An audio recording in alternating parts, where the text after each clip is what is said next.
Tous les 5 ans, la France connaît le même bouillonnement. À l'approche des élections présidentielles, les médias s'enflamment, les candidats sont partout et l'on ne parle bientôt que d'une seule chose, le vote. En 2012, les Français ont voté Hollande pour en finir avec Sarkozy, Macron pour en finir avec le premier. Et cette année, on nous promet le même exercice en faveur de celui qui destituera Jupiter. Posons-nous la question, cela ne ressemble-t-il pas, au final, à un long mandat de 15 ans ? Nous le savons tous, les élections présidentielles n'ont jamais changé et ne changeront jamais la face du monde. Ce scrutin est une véritable mascarade orchestrée tous les 5 ans, dans un seul et même objectif, légitimer le régime de la Ve République. Est-ce dans notre intérêt de choisir entre un ancien banquier né dans un costard-cravate et un polémiste créé par les médias, financé par les plus grandes richesses ? Est-ce dans notre intérêt de choisir entre un manipulateur qui se prétend représentant des opprimés et une Le Pen qui divise le peuple ?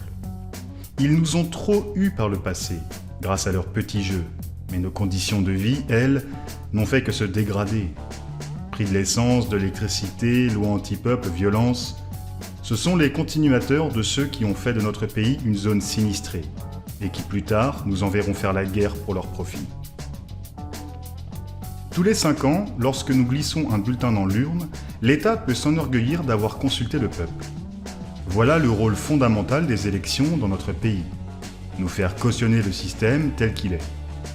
On nous demande de choisir entre la droite et la gauche, entre la civilisation et la barbarie, entre le bon et le mauvais pour le pays. Mais tout cela n'est qu'un écran de fumée. En réalité, ils font tous partie du système, qui ne laissera jamais le peuple arriver au pouvoir à travers ses propres outils. Tous les candidats à la présidence de la République, par leur participation à cette farce, légitiment le système. Face à cela, à l'aube des élections présidentielles de 2022, les initiatives appelant au boycott actif résonnent de plus en plus fort. Comment ? Dans quel but ? Nous y viendrons. Commençons tout d'abord par voir pourquoi. Le problème est profond et nous vous proposons de l'explorer ensemble. Pour comprendre l'enjeu des élections qui ont lieu cette année, il faut les placer dans le cadre général dans lequel elles s'inscrivent. Il faut parler de la crise de fin de vie du capitalisme monopoliste, phénomène mondial qui a des répercussions sur toute la société dans chaque pays. Sans comprendre notre époque, on ne peut comprendre les crises économiques, politiques ou sociales que nous traversons, mondialement et nationalement.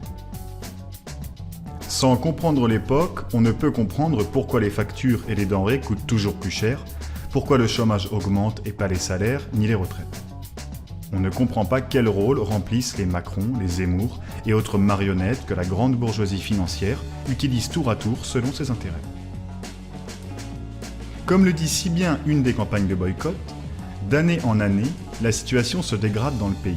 Vie chère, chômage, retraite dérisoire, éducation en berne, santé qui devient un luxe. Pendant ce temps, une poignée de nantis s'enrichit sur notre dos des fruits de notre travail. Notre système est en crise. Ce n'est pas une nouveauté, mais une tendance historique qui arrive à son terme.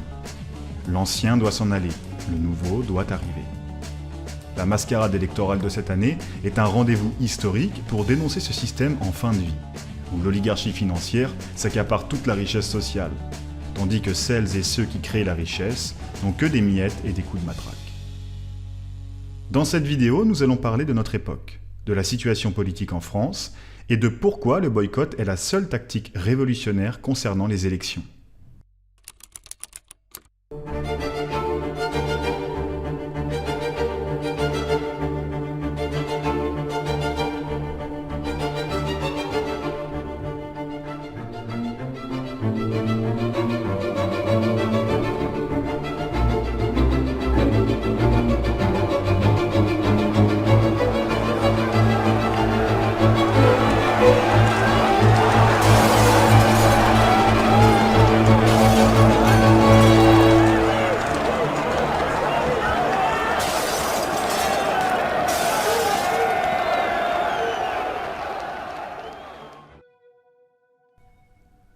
Aux origines de l'idée même de démocratie, on cite souvent l'exemple d'Athènes, une cité grecque antique ayant connu une des premières démocraties au monde.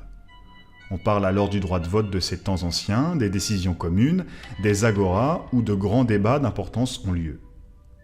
En bref, la grande utopie démocrate au temps des philosophes et des érudits. On oublie de parler de l'esclavage massif, modèle économique d'Athènes, en place durant l'Antiquité. Et par conséquent, on oublie de parler de l'impossibilité pour les 10 esclaves de participer à ces grandes discussions au sujet de la vie de la cité. Esclaves dont le nombre grandissait chaque jour par un système bien huilé d'endettement, de crise économique, de paupérisation constante des paysans, trop peu compétitifs face aux nouveaux territoires colonisés. On citera aussi la nécessité d'être un homme fils d'Athéniens et non un étranger. La nécessité évidemment d'avoir un certain patrimoine financier, ce qui n'était pas le cas de tous les hommes, dits libres. La citoyenneté confère aussi un privilège économique. Seuls les citoyens peuvent avoir une propriété foncière. Voilà la fameuse société athénienne dont on nous parle tant à l'école et en politique. Une oligarchie extrêmement restreinte faisant sa richesse au détriment de la majorité du peuple. On observe, dans ce lointain exemple, un système esclavagiste de classe, dont on cache aujourd'hui l'horreur derrière une idée de démocratie complètement fantasmée. Ces caractéristiques, nous les retrouvons aujourd'hui dans notre société, sous une forme moderne.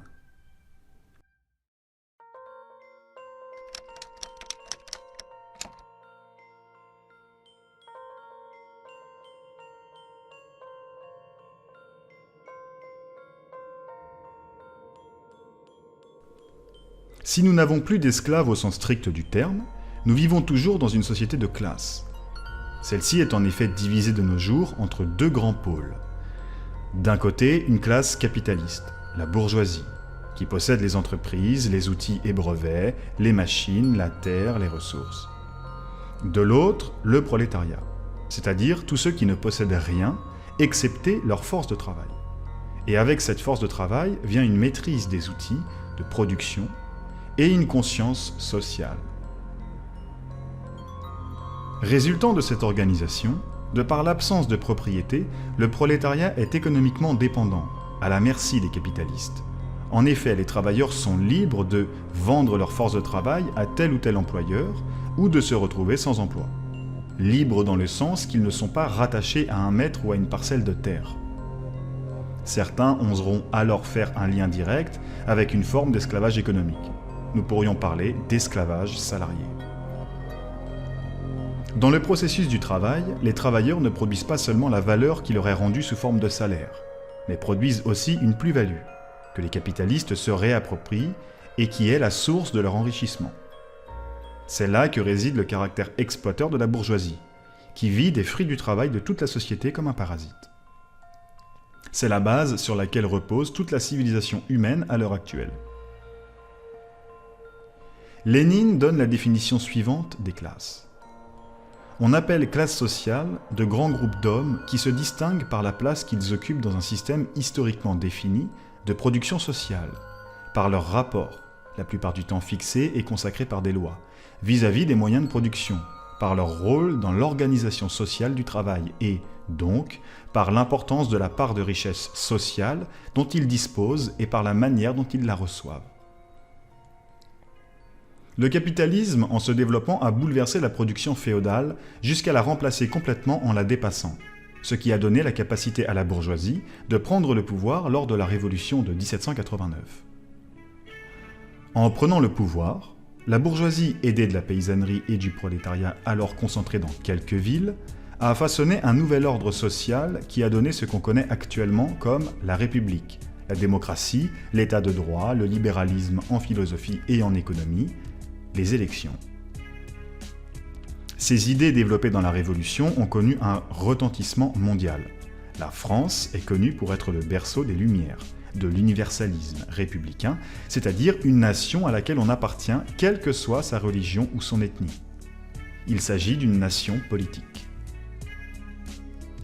On peut aussi citer le droit des peuples à disposer d'eux-mêmes, ou encore le droit à l'insurrection contre un régime despotique.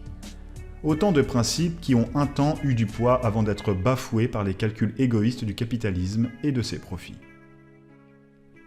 Depuis la période des révolutions bourgeoises qui s'étend à travers tout le XIXe siècle, le capitalisme est passé d'une multitude d'industriels et de banquiers à une concentration toujours plus réduite dans un petit nombre de mains du capital.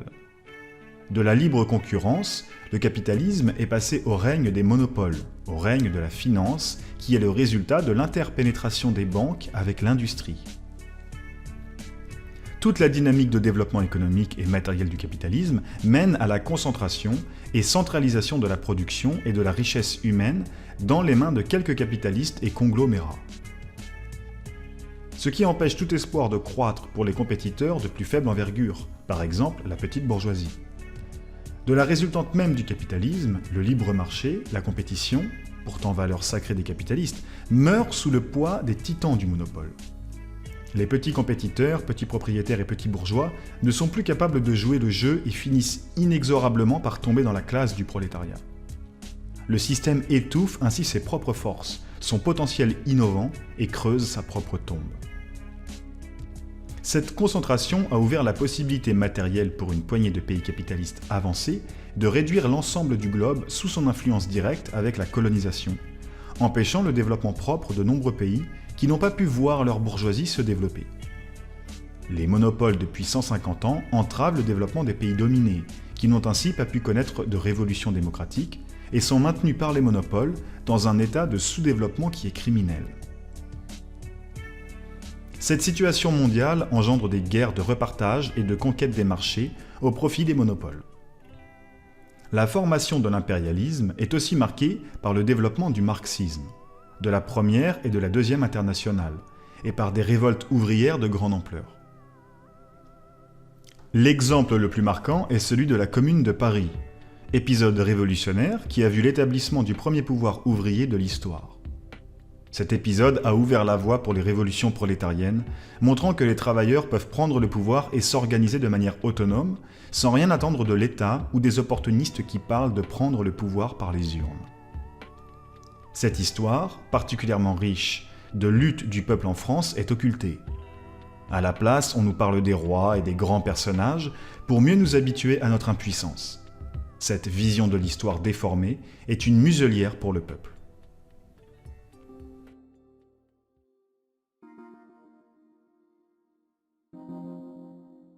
Lorsque la bourgeoisie est arrivée au pouvoir, et jusqu'à aujourd'hui, elle n'a pas utilisé les lois, les règles et les codes de l'Ancien Régime, c'est-à-dire du féodalisme. Elle a démoli le vieil État féodal morcelé et en a créé un nouveau centralisé. L'État, c'est l'outil de domination de la société par une classe, en l'occurrence la classe bourgeoise, qui utilise cet outil pour servir ses intérêts. Les autres classes n'ont absolument aucun pouvoir et ne peuvent avoir de poids qu'en développant ses propres formes d'organisation, autonomes vis-à-vis de l'État et non rattachées à lui, et en lutte contre lui. Après la Révolution de 1789, la bourgeoisie a trouvé en Napoléon Bonaparte son fer de lance dans l'expansion militaire et l'accumulation de capital permise par la conquête. Mais aussi contre la noblesse qui avait conservé un poids important dans la vie politique, car l'ancien met du temps à être remplacé par le nouveau. Il a fallu une série de contre-révolutions et révolutions pour arriver à une stabilité de l'État bourgeois sous la Troisième République, époque de développement des monopoles impérialistes, monopoles qui ont lancé une période rapide et brutale de conquête coloniale sur l'ensemble du globe par une poignée de pays au potentiel industriel inégalé dans l'histoire. Les masses ont activement participé aux luttes politiques de cette époque, arrachant des droits démocratiques par la violence, comme en 1848, date à partir de laquelle le prolétariat devient assez fort pour avoir ses revendications propres et être en mesure de menacer dangereusement la bourgeoisie. Depuis cette date et l'adoption du suffrage universel masculin, nous n'avons jamais vu l'arrivée au pouvoir par les urnes d'un gouvernement révolutionnaire. Au contraire, les élections ont toujours servi à canaliser, soi-disant démocratiquement, les revendications populaires pour les rendre inoffensives. Le passage à l'époque du capitalisme monopoliste voit la création de trusts, de syndicats patronaux, d'associations plus ou moins déclarées pour se mettre d'accord sur les prix, sur les orientations politiques des États en matière de politique extérieure et intérieure. Des décisions qu'ils transforment en réalité autant par la corruption, le copinage, le lobbying, une consanguinité bien entretenue entre les politiques et eux-mêmes. En France, l'oligarchie financière est très puissante. Le système bancaire français est un des plus puissants du monde. La 8e et 10e banque les plus puissantes sont françaises, BNP Paribas, Crédit Agricole. À elles deux, elles détiennent environ 6 000 milliards d'actifs. AXA est le premier assureur mondial dont son activité dépasse largement les assurances. La Ve République a été créée par un coup d'État militaire. De Gaulle s'est affirmé comme l'homme de la situation, c'est-à-dire comme celui qui défend le mieux les intérêts de la finance.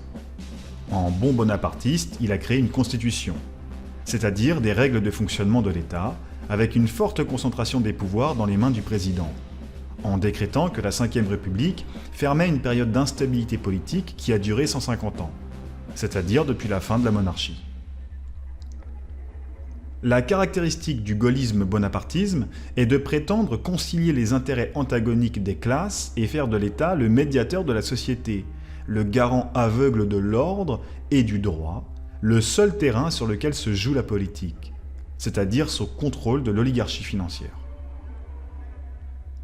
La Ve République n'a pas été fondée immédiatement après la guerre en 1945, car à ce moment, il existait un parti communiste armé ayant libéré le pays en dirigeant des insurrections dans de nombreuses villes et qui organisait une grande partie du pays.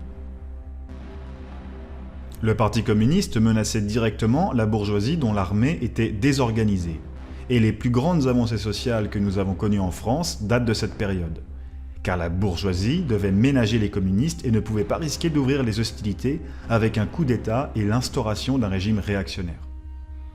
Cette époque était celle de l'équilibre des forces entre révolution et contre-révolution au niveau mondial.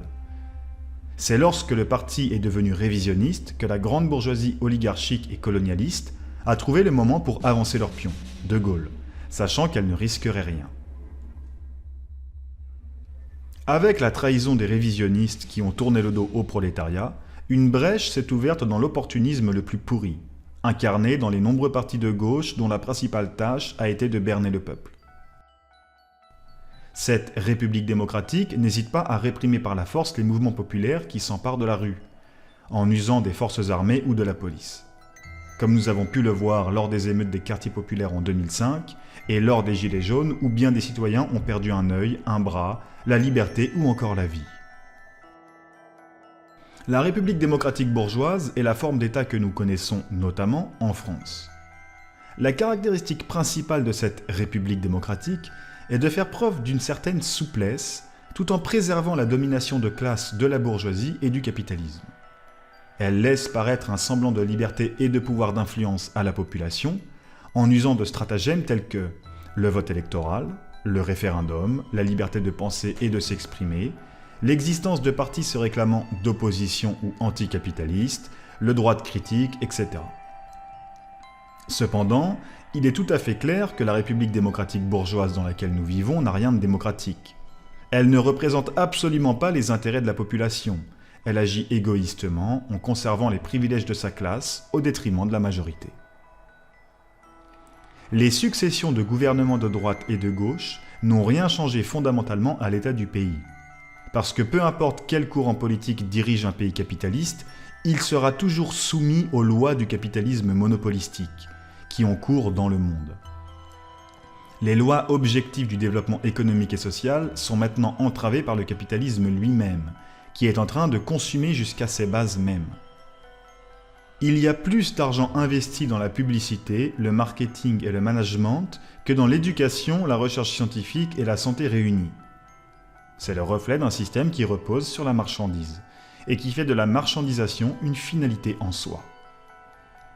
Les partis d'extrême gauche à l'extrême droite, qui prétendent que eux, contrairement à leurs prédécesseurs, vont apporter un changement grâce à leurs idées, sont des escrocs qui bercent d'illusions le peuple et tentent de le manipuler pour servir les intérêts de la grande bourgeoisie financière.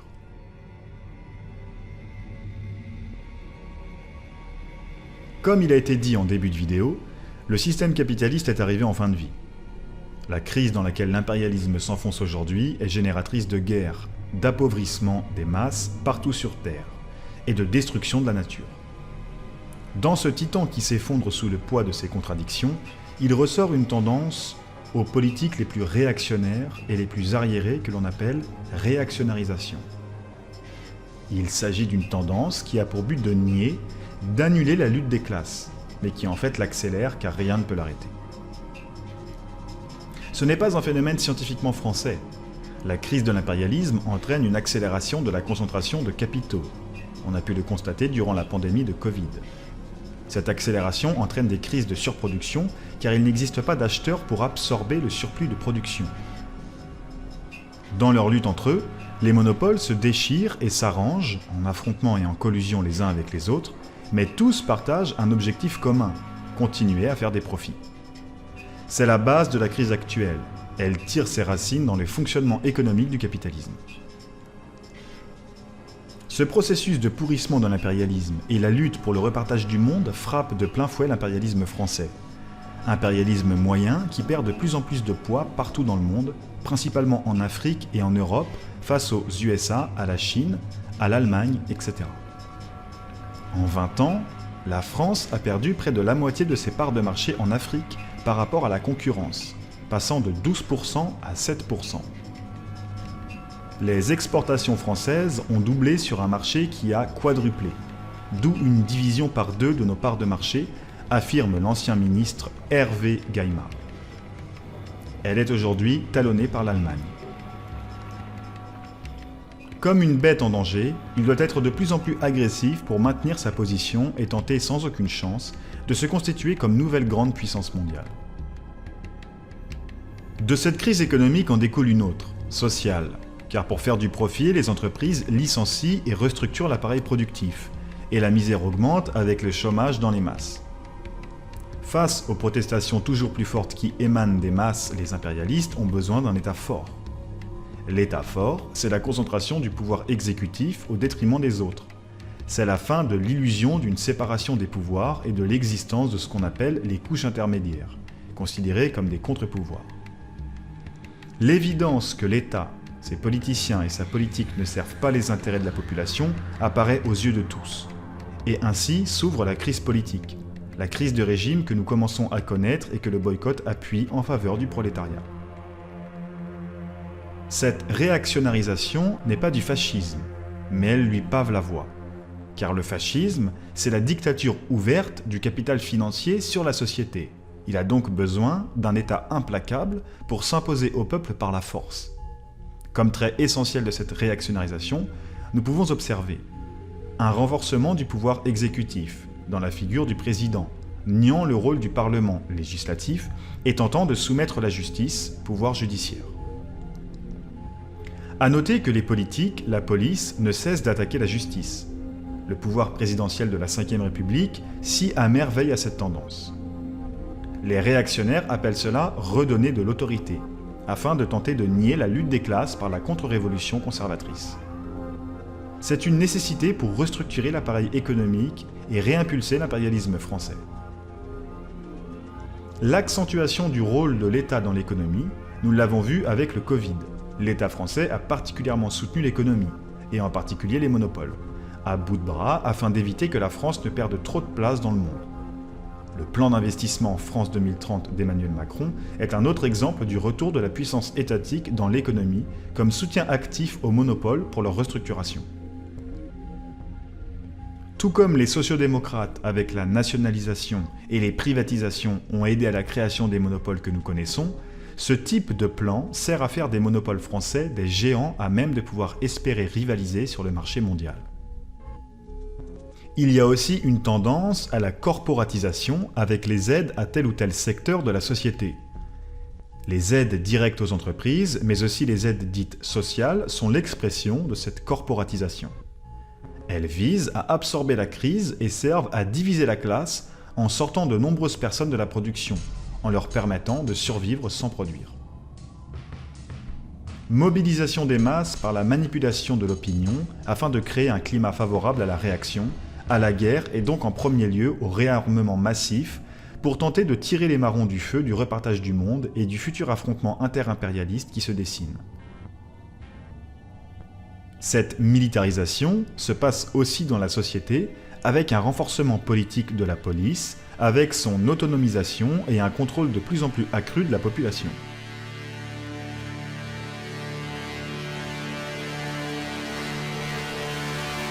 Ce qu'on appelle la montée de l'extrême droite, ou la droitisation de la politique, c'est le reflet de cette crise qui se déroule. Il s'agit d'une seule et même crise qui s'intensifie et qui, dans le monde entier, crée une situation favorable à la révolution. Des milliards de paysans et de prolétaires qui composent l'écrasante majorité de l'humanité sont poussés dans une misère plus grande et prennent conscience de leurs conditions et du caractère intenable de cet ordre social, basé sur l'exploitation. Les tenants de l'idéologie bourgeoise considèrent l'époque d'un œil sombre et angoissé, car ils ne voient qu'un aspect des choses. Nous, révolutionnaires, nous voyons l'éveil des masses qui se manifeste par de grands mouvements de protestation qui explosent dans de nombreux pays. Il s'agit des premières douleurs de l'accouchement du Nouveau Monde. Plus la crise économique s'approfondira, et plus la guerre deviendra inévitable. Plus les masses subiront la vie sous le capitalisme, et plus elles se révolteront. Plus l'État aura besoin de se restructurer, car il se restructure sans cesse pour s'adapter, et plus il pèsera comme une masse pourrissante sur la société. Objectivement et subjectivement, la situation est mûre pour l'offensive révolutionnaire, car l'impérialisme, lui, décline.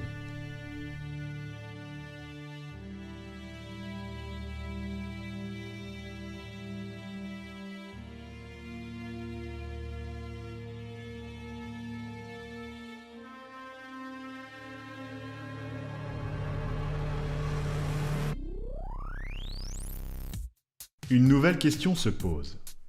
Si la démocratie en régime capitaliste n'est que la dictature de la bourgeoisie, pourquoi tant de partis existent-ils, certains même semblant être bien gênants pour les plans de cette dernière? Il y a dans la République démocratique bourgeoise deux catégories principales d'organisations politiques. La première catégorie est celle des partis de droite et d'extrême droite.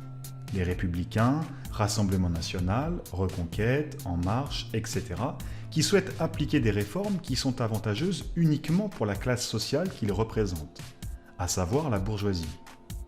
Ils n'œuvrent qu'au renforcement des positions du capitalisme, par l'autoritarisme, le sécuritarisme, la privatisation, la libéralisation et trompent la population en usant de phraséologie superficielle, en trouvant tel ou tel bouc émissaire pour lui mettre sur le dos tous les problèmes, ou en expliquant d'un ton paternaliste que la nature humaine ne scie pas à l'égalité, qu'il faut plus pour les entrepreneurs, moins pour les travailleurs.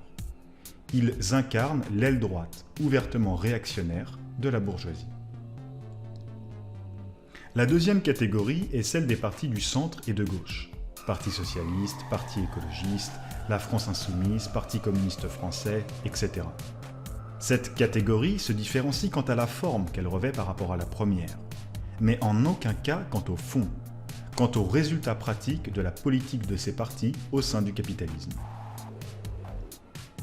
Les formations politiques issues du centre ou de la pseudo-gauche et qui prétendent lutter pour l'amélioration des conditions de vie des travailleurs ne sont rien de plus qu'un organe stratégique destiné au maintien de la bourgeoisie au pouvoir, au maintien tel quel de l'état de choses. Si nous souhaitons sortir de cette condition, il est nécessaire de comprendre à qui nous avons affaire quand nous sommes confrontés à ces formations politiques. Ces partis représentent l'aile gauche réformiste de la bourgeoisie. L'ensemble de ces organisations ne sont en réalité que des organisations à caractère bourgeois, ne souhaitant pas un changement réel de l'appareil étatique, ne souhaitant pas un changement radical de la société, mais la conservation en l'état de celle-ci. Mais pour quelles raisons particulières ces organisations ne souhaitent-elles pas un tel changement? Cela s'explique par le fait que ces organisations sont le détachement avancé d'une classe sociale donnée dans la société, la bourgeoisie. Plus précisément, celui de son aile gauche, et que, par conséquent, elles renferment toutes des intérêts de classe qui les empêchent d'être intéressées à un changement révolutionnaire de la société. Si un tel changement s'opère, la bourgeoisie perd tous les privilèges de classe qu'elle a acquis sous le régime capitaliste. L'ensemble de la superstructure sociale est transformée et, par conséquent, la bourgeoisie, de manière générale, tant son aile réformiste de gauche que son aile droitière la plus réactionnaire, ne trouve plus sa place dans le régime politique nouveau. De telles organisations servent de fossé dans lequel se jettent ceux d'entre nous, qui pourraient s'intéresser à un changement concret du système, mais qui ne voient pas encore les limites du système électoral bourgeois, les limites du capitalisme, lui-même et pense ainsi pouvoir le rendre plus vivable, plus démocratique. Un beau rêve, mais un rêve empoisonné. C'est la raison pour laquelle la bourgeoisie est opposée au prolétariat, au mouvement révolutionnaire en général. Elle représente l'antagonisme de classe du prolétariat. Son attitude est toujours, et ce, quelle que soit la forme qu'elle revêt ou l'apparence populaire qu'elle peut se donner dans les paroles, une attitude de classe. C'est pourquoi le point commun de la grande majorité des formations politiques se réclamant de gauche ou démocrates, etc., est qu'elles ne souhaitent jamais sortir du cadre parlementaire dans la lutte politique, qu'elles se refusent à mettre en mouvement les grandes masses populaires dans un esprit révolutionnaire, et qu'elles se bornent à l'emploi répété et inefficace de l'utilisation des réformes dans le cadre de l'État bourgeois. Or, on ne réforme pas le capitalisme, on le révolutionne, on le détruit.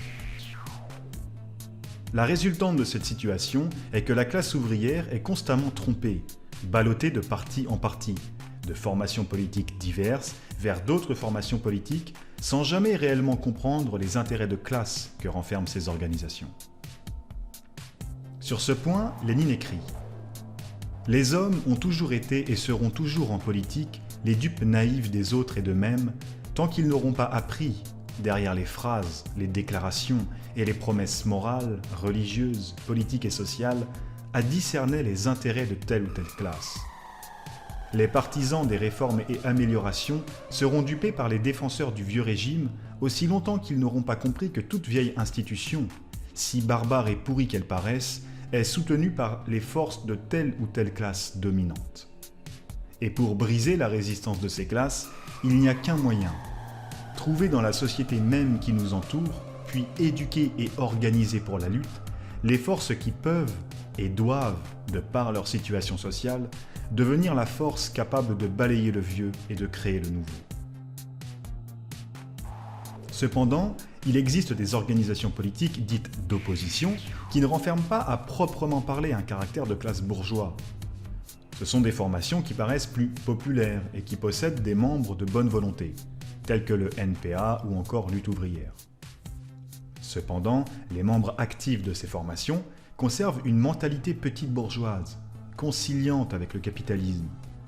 C'est-à-dire qu'elles considèrent effectivement le capitalisme comme un ennemi, mais souhaitent le dépasser uniquement à l'aide de réformes, de conciliation, d'accords mutuels avec la classe politique dominante, tout en ne souhaitant en aucun cas aller plus loin que la forme de lutte parlementaire bourgeoise. Elles n'aspirent pas à la destruction de l'État bourgeois, mais à un compromis avec celui-ci. Parfois même, bien consciente que cet effort est voué à l'échec, car jamais la bourgeoisie ne s'accordera à lâcher plus que quelques miettes si elle en voit l'intérêt, ces organisations se cachent derrière des mots d'ordre ridicules, comme par exemple celui de propager l'idée de la révolution en participant aux élections. Contradiction évidente, sachant d'autant plus qu'aucun effort n'est fait de leur part pour avancer vers cette fameuse révolution. Par conséquent, elles ne sont, malgré elles, qu'un élément constitutif de la République démocratique bourgeoise, un instrument prédéfini dans un cadre contrôlé, visant à fractionner le prolétariat et le tromper dans la véritable voie qu'il doit suivre pour transformer radicalement sa condition.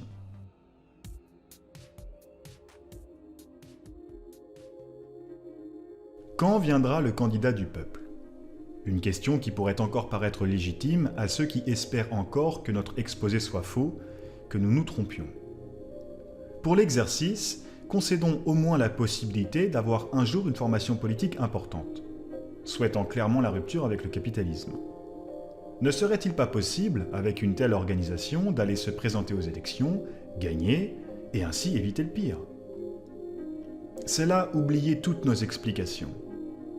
Les politiciens, consciemment pour certains et malgré eux pour d'autres, ne sont que des marionnettes et l'État, le gouvernement en lui-même, n'est qu'un outil des véritables dirigeants, la bourgeoisie qui a le contrôle économique, médiatique et plus encore du pays. Si un tel président du peuple se faisait élire, et si celui-ci avait réellement le courage de s'attaquer aux intérêts bourgeois en profondeur, rien n'empêcherait la bourgeoisie, notamment les plus puissants d'entre eux, de fermer les vannes, de plonger le pays dans le noir, de couper le flux des banques, de stopper la grande distribution, de priver la population d'une vie décente, voire pire encore. Un exemple parlant de cela est celui de Salvador Allende, au Chili au début des années 70. Il devient président du pays le 3 novembre 1970, grâce à l'union de la gauche et du centre-gauche, y compris le Parti communiste chilien, dans ce qui était alors appelé l'Unidad Popular. Plus sérieux dans son projet qu'un Mélenchon ou qu'un Roussel, il nationalisera les banques du pays, des pans entiers de l'industrie, notamment des mines, enclenchera une tentative de réforme agraire ayant pour but de briser les grands domaines agricoles possédés par quelques grands noms au détriment de nombreux paysans sans terre, mais impulsera aussi une hausse importante du salaire pour les travailleurs et l'approfondissement du Code du travail. Loin d'amener le socialisme, au sens marxiste du terme, ces attaques aux intérêts bourgeois ne sont rien en comparaison aux changements qui seraient nécessaires pour se défaire entièrement de leur influence. Mais elles sont suffisantes pour affoler la bourgeoisie. Ces derniers retirent en masse leur argent du pays, fragilisant l'économie qui reste encore capitaliste, à la merci de cette classe possédante. Des groupes d'extrême droite se retrouvent mystérieusement financés, autant par des capitaux chiliens que par des donateurs étrangers, notamment américains, qui ont et possèdent toujours aujourd'hui de nombreux intérêts dans le pays. Le FMI, la Banque mondiale, les États-Unis s'attaquent viscéralement à l'économie chilienne, multipliant les blocages, interdisant même l'exportation des machines nécessaires à l'impression d'argent.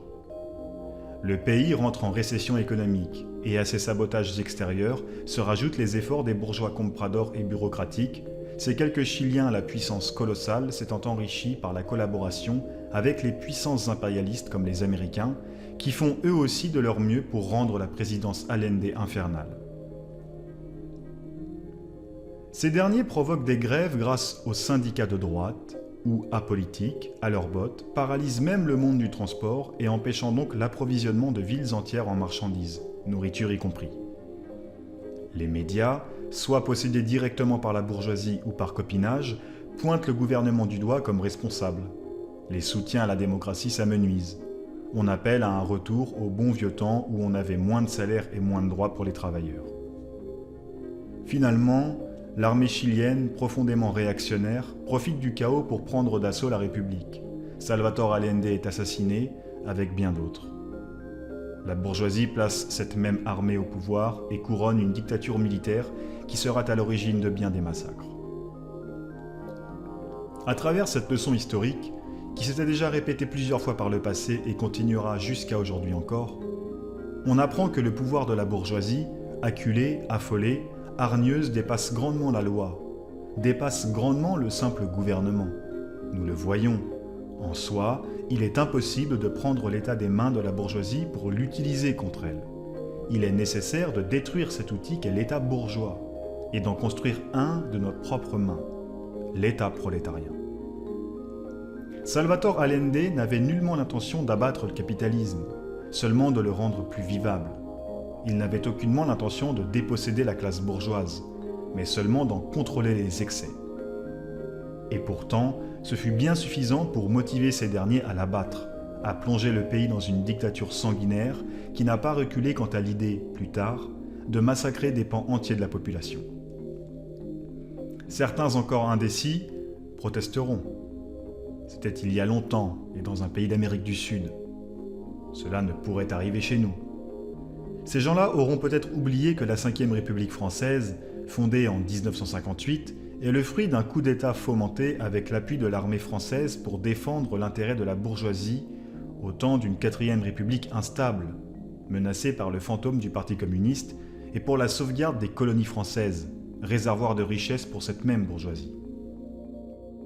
Ces gens-là auront peut-être oublié qu'il y a bien peu de temps, on parlait à nouveau de factions particulières au sein de l'armée qui n'attendaient que la prochaine grande instabilité pour venir sauver la République, et donc l'État bourgeois.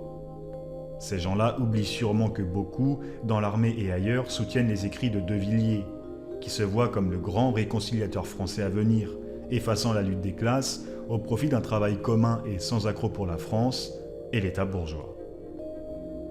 Cependant, nous sommes bien d'accord sur un point. C'était il y a longtemps, et dans un pays d'Amérique du Sud. Et l'élection d'un Allende ne saurait arriver par chez nous.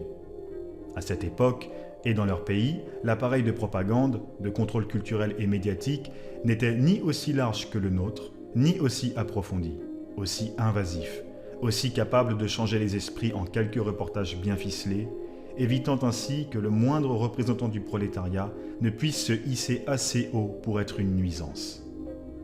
Le candidat du peuple ne viendra pas. Il sera étouffé avant même de voir le jour. La seule solution qu'il nous reste n'est pas l'élection, mais bien la révolution. Pour ainsi dire, seul le peuple sauve le peuple.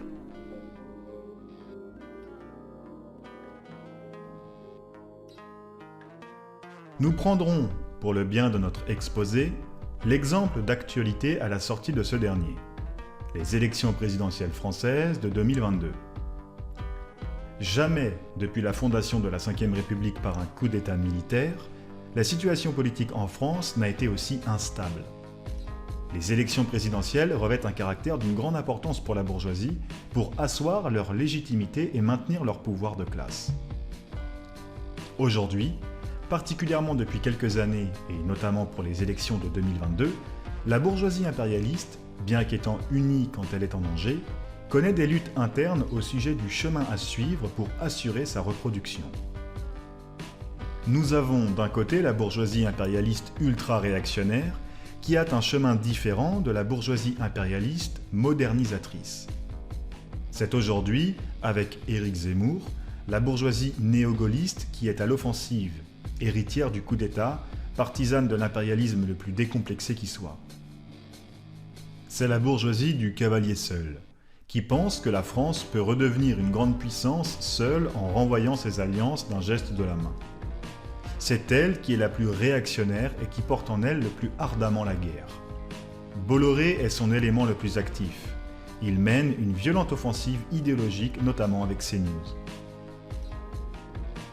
De l'autre, il y a la bourgeoisie impérialiste modernisatrice et européaniste, dont le porte-parole est Emmanuel Macron, propulsé à la présidence en 2017 par une campagne de publicité aux frais des médias et des plus puissants.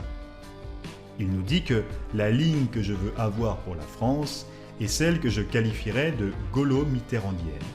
C'est l'indépendance de la France, c'est-à-dire une France forte, qui fasse ses réformes, qui soit crédible et qui soit forte en Europe.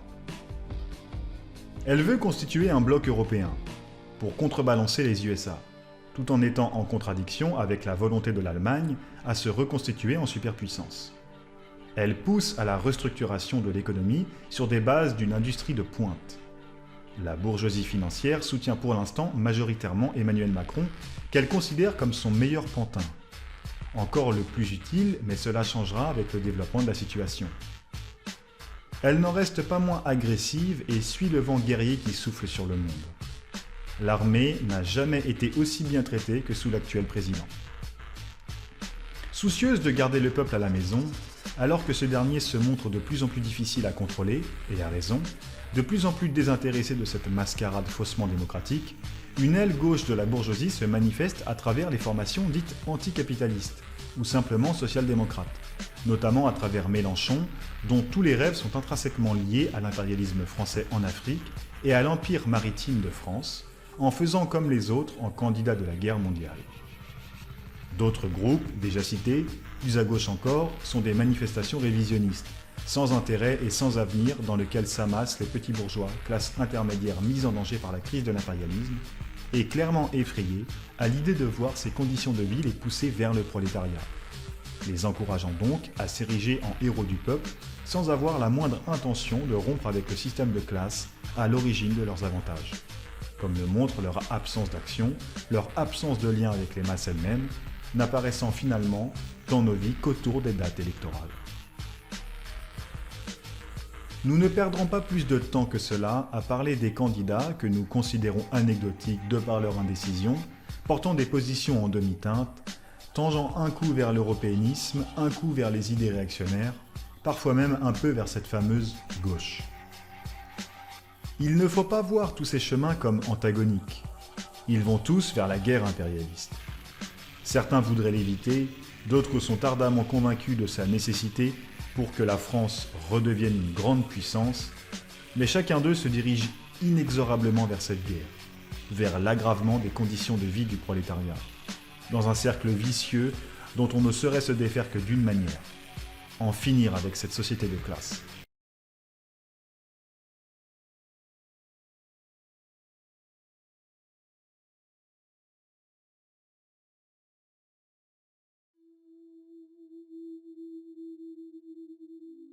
S'il y a bien quelque chose à retenir de toute l'histoire de l'humanité, c'est qu'aucun empire n'est éternel, qu'aucune société de classe ne l'est. Elles finissent toutes par trébucher et s'effondrer définitivement sous leur propre poids et sous l'action révolutionnaire de leur peuple. Le système esclavagiste dans lequel évoluaient les démocraties athéniennes, et plus tard l'Empire romain, a été brisé par la Révolution, épisode qui a été falsifié ensuite en invasion barbare. Le féodalisme, qui en a émergé plus tard, a subi le même sort, de la main de la bourgeoisie, dirigeant la paysannerie et le reste de la population dans un processus révolutionnaire. C'est, dans notre cas, la Grande Révolution française. Durant toute cette période, aucun changement n'est survenu par l'intermédiaire de l'appareil d'État, des institutions et du droit du système qui a été balayé. C'est dans le renversement violent de tout l'ordre social que l'histoire s'est faite, que de grandes évolutions ont lieu. Toute la morale bourgeoise qui rejette la nécessité de la violence accepte dans le même temps la violence inouïe causée aux masses à travers la misère, l'exclusion, la précarité, la violence cannibale, le déplacement des populations causées par les guerres et les régimes despotiques soutenus par les monopoles. Tout est fait pour légitimer son système, pour faire croire que rien ne peut se jouer sans l'accord et le consentement de la bourgeoisie et de son État. Le boycott de la mascarade électorale est l'occasion de trancher avec ces vieilles attaches qui n'ont plus lieu d'être.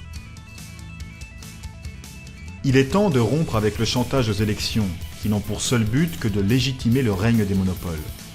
Peu importe que le vote soit blanc, gauche ou droite, le vote est une manière de légitimer la personne qui sera élue, peu importe que l'on soit pour ou contre.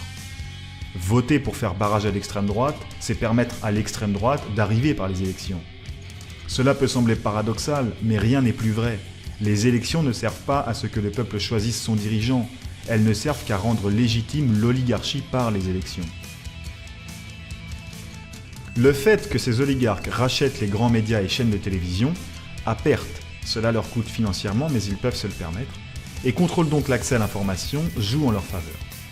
Ils créent massivement d'opinions, une opinion qui les favorise et qui discrédite toute contestation. Zemmour est le parfait exemple de cette création artificielle d'opinion. C'est un pantin de l'oligarchie omniprésente dans le show business, qui n'existe que pour vomir des obscénités et falsifier l'histoire.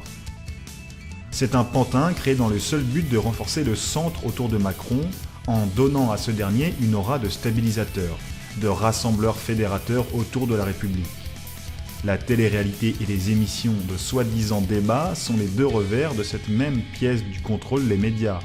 Ils sont le reflet du pourrissement de la vie culturelle sous le capitalisme. Les pires escrocs sont sûrement les prétendus révolutionnaires qui légitiment le système qu'ils prétendent combattre en lui donnant du poids, en validant par leurs actions le fait qu'on ne peut exister en dehors du jeu décidé par la bourgeoisie. Le prolétariat a besoin de trancher les liens qui le paralysent et le retiennent attaché au vieil état décrépit. Premier pas vers son organisation en tant que classe.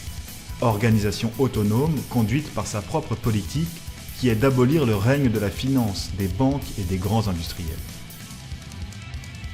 Si les élections ont pu être utilisées tactiquement par des révolutionnaires dans le passé, c'est parce que l'époque était différente et qu'il y avait un intérêt à la consolidation de la démocratie dans des pays féodaux autocratiques.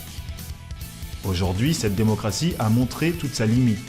Appliquer aveuglément des politiques sans comprendre le contexte général, l'époque, la tendance historique dans laquelle nous vivons, ne sert pas à l'élévation politique des masses, bien au contraire. À notre époque, le seul travail véritablement révolutionnaire est de se lier avec le peuple qui est, selon les réactionnaires, dépolitisé et ne vote pas, ou par dépit, et de répondre à ses problèmes concrets. Nous, révolutionnaires, nous disons qu'au contraire, l'abstention est le signe de conscience politique. C'est le signe que la supercherie ne prend plus. Ce travail d'organisation du peuple est d'une importance capitale, car seul lui peut faire la révolution et en finir avec le capitalisme. Toutes les organisations, groupes personnes qui souhaitent réellement en finir avec le capitalisme et avec la misère doivent soutenir le boycott actif des élections. Il ne s'agit pas d'abstention, de ne pas voter et de s'en laver les mains. Au contraire, il s'agit d'un acte d'engagement révolutionnaire qui ne demande pas d'avoir telle ou telle étiquette politique. Lorsqu'il est question à notre époque de démocratie, de vote, d'élection, il faut bien se souvenir de cet exposé que nous avons fait et comprendre qu'il est question uniquement pour la bourgeoisie d'offrir des cul-de-sac dans lesquels s'enfoncer, s'y retrouver prisonnier et laisser libre champ aux véritables maîtres du pays pour continuer droit devant, vers la guerre impérialiste et une exploitation renforcée des travailleuses et travailleurs en France. Face à l'augmentation des prix du gaz, de l'électricité, de l'essence, des denrées alimentaires, la seule réponse est le boycott. Peu importe qui sera élu, dans les 5 prochaines années, nos conditions de vie vont se dégrader, le chômage va augmenter, on aura du mal à se soigner, la jeunesse aura moins de débouchés. Leur incapacité à gouverner le pays est montrée par les faits.